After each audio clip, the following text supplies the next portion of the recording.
അങ്ങനെ 7ാം ക്ലാസ് പഠിക്കുമ്പം തന്നെ എനിക്ക് വലിയൊരു പ്രശ്നമാണ്. എന്നുവെച്ചാൽ ഇതൊന്നും പോരാ, ഞാൻ പഠിക്കുന്നൊന്നും എനിക്ക് വായിക്കാൻ. അവിടെ സർവോദയ ഗ്രന്ഥാലയം എന്നൊരു ഗ്രന്ഥാലയമുണ്ട്.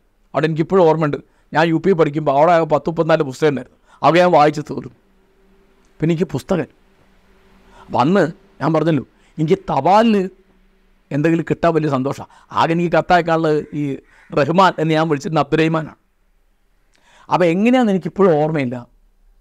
ബൈബിൾ പാഠങ്ങളെന്ന് തപാലിൽ വരും. തപാലിൽ നമ്മളെ പേരിലൊരു കവർ വരികയല്ലേ. അങ്ങനെ എവിടുന്നാന്ന് എനിക്ക് ഓർമ്മയില്ല. വോയിസ് ഓഫ് പ്രൊഫസി എന്ന് പറഞ്ഞൊരു തപാൽ പള്ളിക്കൂടുണ്ട്. ഞാൻ അവർക്കൊരു കത്തയച്ചു. അവരെല്ലാ വ്യാഴാഴ്ച, എനിക്ക് ഓർമ്മയുണ്ട്, ഈ വേദപാഠങ്ങൾ അയക്കും. അത് മനോഹരമായ കടലാസ്, മനോഹരമായ അച്ചടി, നല്ല ഒരു കവറിനടുത്ത് ടൈപ്പ് ചെയ്തിരിക്കുകയാണ് എൻ്റെ പേരും അഡ്രസ്സും. N മൊയ്തീൻ എന്നാണ് അതിന് നമ്മൾ അടിച്ചിരുന്നത്. N Moideen, Nadukkandiyil house, PO Karassery, Mukkam, Kozhikode ജില്ല. വ്യാഴാഴ്ച ആവാൻ കാത്തുക്കാണ് ഞാൻ. തപാൽ വരുമ്പോൾ ഞാനവിടെ, കാരണം പോസ്റ്റ്മാൻ എൻ്റെ പേര് വിളിക്കുമ്പോൾ എന്തൊരു അന്തസ്സാണ്. അപ്പോൾ ഞാനത് കൃത്യമായിട്ട് പഠിക്കും.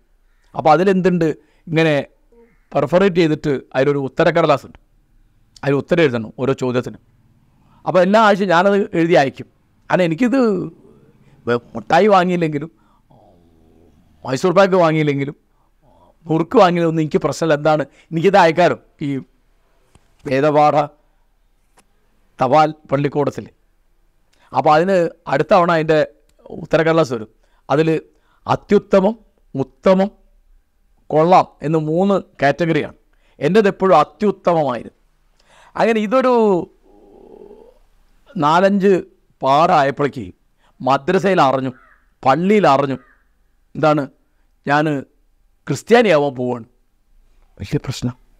എന്താ കാരണം, എന്നോട് ചോദിക്കുന്നത് നിങ്ങൾക്ക് എന്താ എൻ്റെ ആവശ്യം. അപ്പോഴേക്ക് എനിക്കാണെങ്കിൽ ഈ ക്രിസ്തുവിനോടുള്ള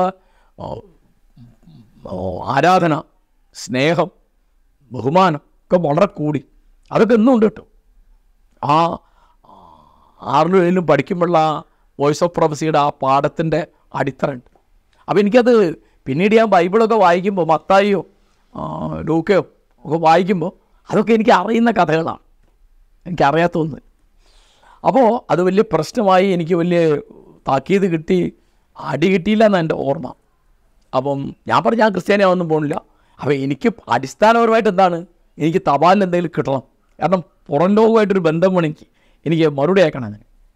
അങ്ങനെ പിന്നെ അവരെനിക്കൊരു, ഞാൻ നന്നായിട്ട് പാഠം പൂർത്തിയാക്കിയൊരു